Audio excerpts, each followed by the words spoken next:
l'honneur d'accueillir la Ligue de Thiès ici.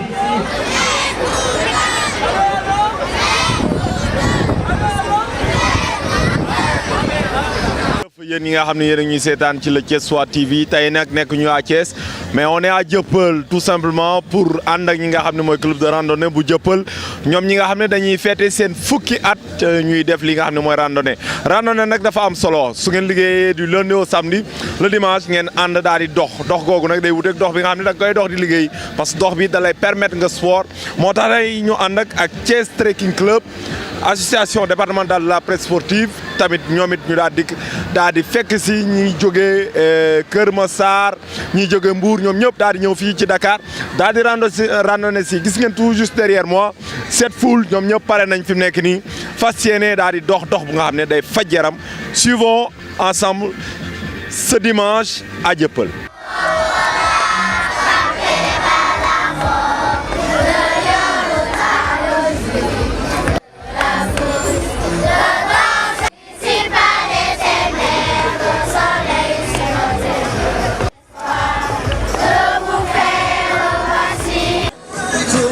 Attendez.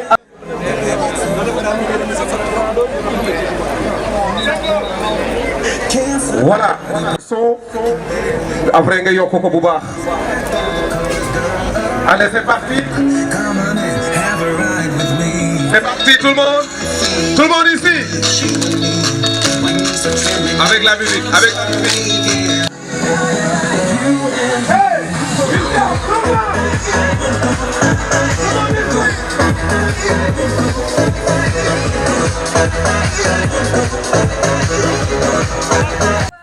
C'est pas comme ça qu'on fait les choses.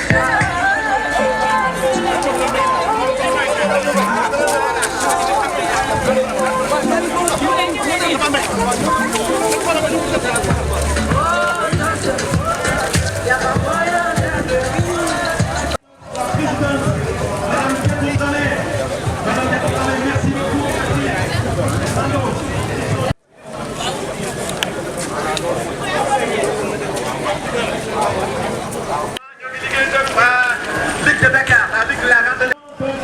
Pour le club de Dakar de Dieuppeul. Randonnée, ça fait plaisir forcément. Évidemment, ça participe à la bonne santé. Et comme ça a été dit tout à l'heure, il s'agit de célébrer les 10 ans du club de Dieuppeul-Derklé. Les 10 ans dans la vie d'une association, c'est beaucoup de souvenirs, c'est beaucoup de solidarité, beaucoup de cohésion sociale. Et je pense que 10 ans, que de chemin parcouru, mais aussi que de souvenirs et de bons souvenirs. Quelle histoire pour ce club de Dieuppeul-Derklé dont la présidente abat un travail extraordinaire. Vous l'aurez constaté aujourd'hui, c'est une présence massive de randonneurs venus de partout pour célébrer les 10 ans. On ne peut qu'éprouver des sentiments de bonheur, mais aussi de reconnaissance pour tout ce que l'association fait au profit des populations de Sicap et de Dieuppeul en particulier. C'est une femme très brave, très courageuse, très engagée, qui croit aux idéaux du sport, aux idéaux de la randonnée. Et nous remercions encore une fois de plus tous les partenaires qui ont fait de sorte que aujourd'hui cette randonnée connaisse son succès. Le sport en tout cas est un facteur de développement, mais aussi ça permet aux gens de se connaître. Donc cet acte est un acte à saluer, mais aussi à perpétuer. Non seulement à saluer, mais à encourager, à renforcer, parce que ça participe à la cohésion sociale, au raffermissement des liens, comme vous l'avez dit. C'est un cadre dans lequel nous apprenons les uns les autres. Et je pense que c'est important pour le développement.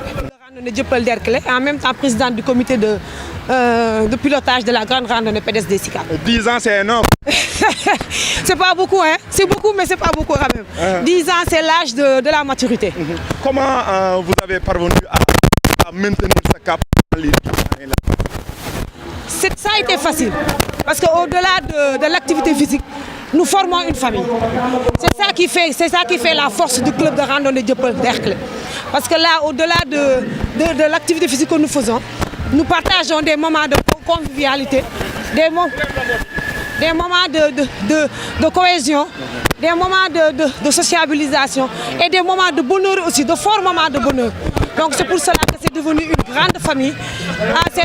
Ça fait notre fierté aussi, aujourd'hui aussi, d'être à la tête de ce grand club, avec tous nos partenaires, les clubs des SICAP et les clubs de toute la région de Dakar. Si on voit une sportive, aujourd'hui, on sent que vous êtes satisfait de l'organisation, mais aussi de la participation massive de tous ces randonnées. Oui, effectivement, je salue la présence des clubs de Thiès. Parce que la Ligue de Thiès, nouvellement installée, a tenu à être de la partie. Nous avons la représentation de Thiès-Ville, mais aussi la représentation de Mbour. Il y a le club de Ngaparou, Somon et Sali qui sont présents aujourd'hui parmi nous. Au-delà de la région de Thiès aussi, il y a la région de Ziguinchor qui est présente par sa présidente, Khadija Touré. Donc il est venu. C'est ça en fait. La randonnée, c'est un espace de cohésion, c'est un espace familial, un espace convivial. Ce qui fait que quand nous nous retrouvons toujours en famille pour marcher, pour partager des moments de bonheur, mais aussi des moments de tristesse. En tout cas, vous avez placé la barre très haute. Non, on essaie toujours d'innover. Cette année-ci, vous avez vu, avec l'arrivée des clubs de la région, mais aussi avec la participation, le côté social, l'association Brune Belly Sénégal, qui est venue avec nous, marcher avec nous pour sensibiliser les populations sur cette maladie que les gens, très rare, que les gens ne connaissent pas. Waaw, comme d'habitude rek man damay dox de. C'est pas la première fois quand même. Et ça tombe à pic parce que ñu bari dañu bëgg def randonnée, mais xamuñu luy randonnée pour ñom dal lu metti la lu jafé, mais je pense que c'est l'occasion pour vous de lancer un message. Waaw, je vais lancer le message parce que message bi ma bëgg lancer sax dox bi wër gi yaram rek la lay indil. Té randonnée yi maa ngi def remarque légui né waaw ñun def nañ fi randonnée, mais je vois des papiers, du plastique. Yaakaar naa ne waroon nañu mën a profiter ci marche bi ñu marché nettoyé waale yore ay sac forale mbalit yi for plastique yi c'est toujours une bonne chose. En tout cas je félicite les randonneurs parce que tey seen 10 ans le club Dieuppeul doon célébrer. Dama demoon nag ci randonnée Lamine Diack ba ma jógee fa jaar fii ñëw pour ànd ak ñoom ci marche bi. ñaar randonnée ci benn bis yow jigéen du mën góor nga de. Ah gis nga de man damay dox. Je conseille à toutes les femmes de faire 1 heure de marche par jour. C'est ce que je fais et je conseille aux femmes de le faire parce que c'est pour le cœur, c'est pour la santé. Merci beaucoup. Assalamu alaikum, Pape ñoo ngi lay nuyu bu baax a baax.